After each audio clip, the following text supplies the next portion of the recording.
Deportation doesn't end when the plane lands. The worst part of deportation happens after you disappear. Nobody tells deported people what happened next, and for a reason. Let's check this out. Girl, this the kitchen right here where people cook. You probably can't see it good. This the kitchen, girl. And girl, let me show you the bathroom.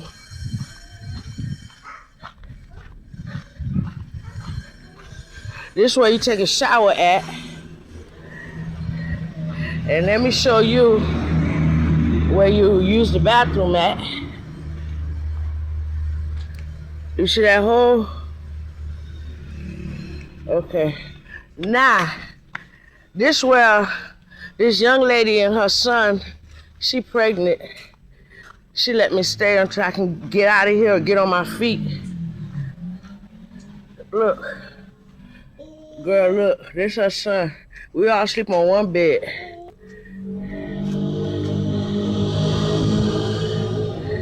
Life is hard up here, girl. This shit is crazy. Good morning. My name is Joanne. I'm 47 years old. At 5 years old was the last time I was in Haiti. I have lived in the U.S. all my life. I was forced to be living back in Haiti due to deportation. My life here is not stable, is uncivilized.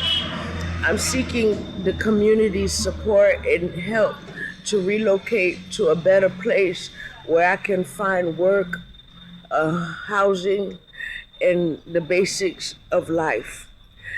Anyone that can help me, it would be gladly appreciated. Since being in Haiti, I've suffered from depression and PTSD. I was raped on the first week I got here.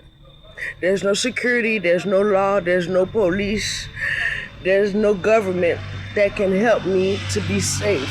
My only way out is if I leave. So please, if anyone out there is hearing this, help me to relocate. Thank you. Hi guys, so before I start this video, I do want to share with you guys that this is more of the intimate side of my content. And I ask that you guys please be kind if you guys leave a comment. Please keep in mind that this is somebody's home and this is how people still live in 2025. Now, before I go any further with the video, I do want you guys to know that I did ask for permission before recording. I don't want anyone to feel like I'm invading their privacy or I'm only trying to show the negative side of my pueblo. This is just a gentle reminder that people still live like this in 2025.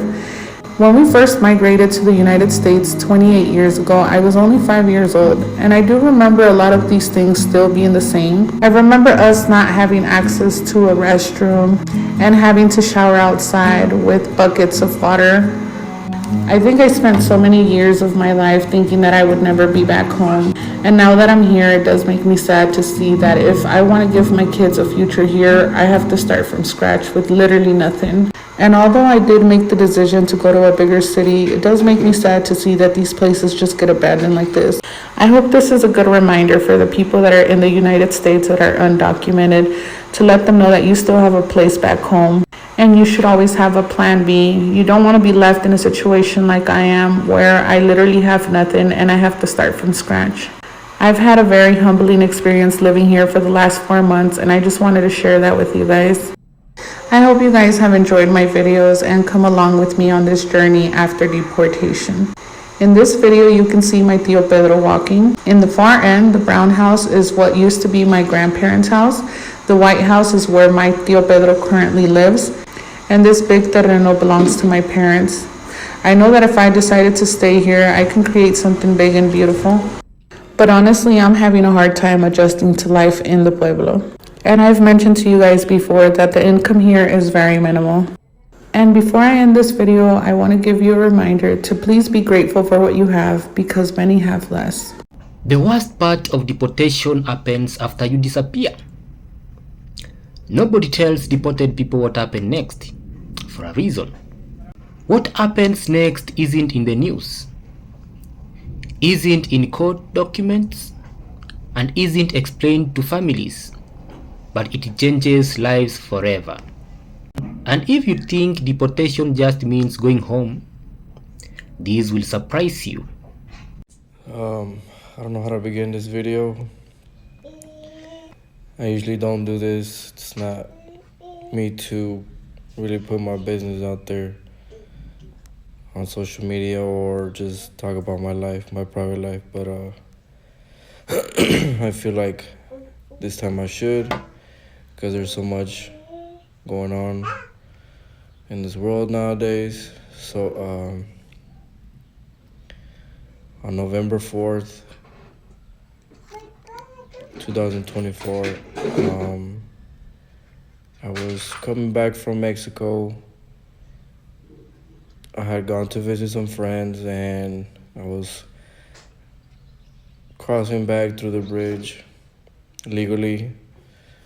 I have been a resident for 19 years. And I actually was raised in Texas my entire life. My parents brought me and my brothers, my siblings, to United States when I was 3. And November 4th, I was detained by Homeland Security at the border, and I was never released. I actually just got out from the detention center I was held in Port Isabel, in Texas. I sat there for about 179 days, approximately.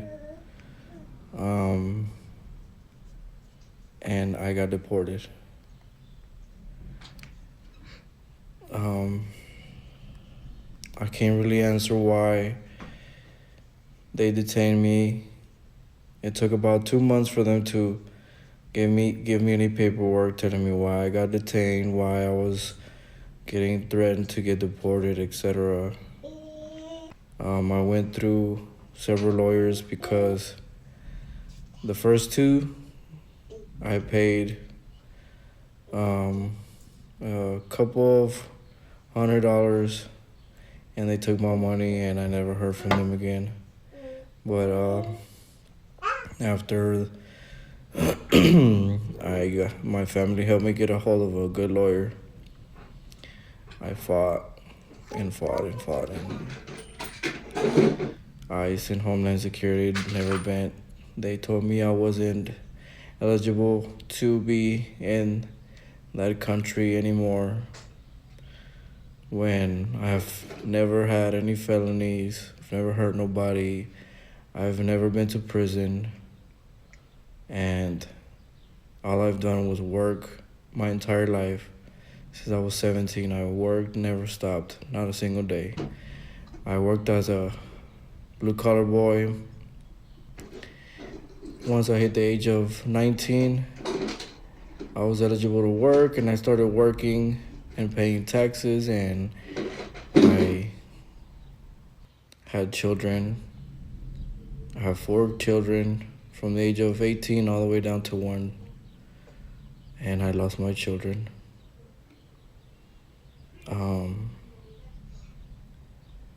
Lucky for me, I still get to talk to them and communicate with them, but I can no longer see my children, at least till they're able to come to Mexico. I don't know how this could have happened. Of course, the administrations that run the United States now are no good. They say so much about wanting to make it a safer country and getting rid of criminals and killers and, people that break the law heavily. And in the 6 months I was detained. I met so many guys that were detained and being threatened and that got deported just because we were not U.S. citizens or born citizens in the United States.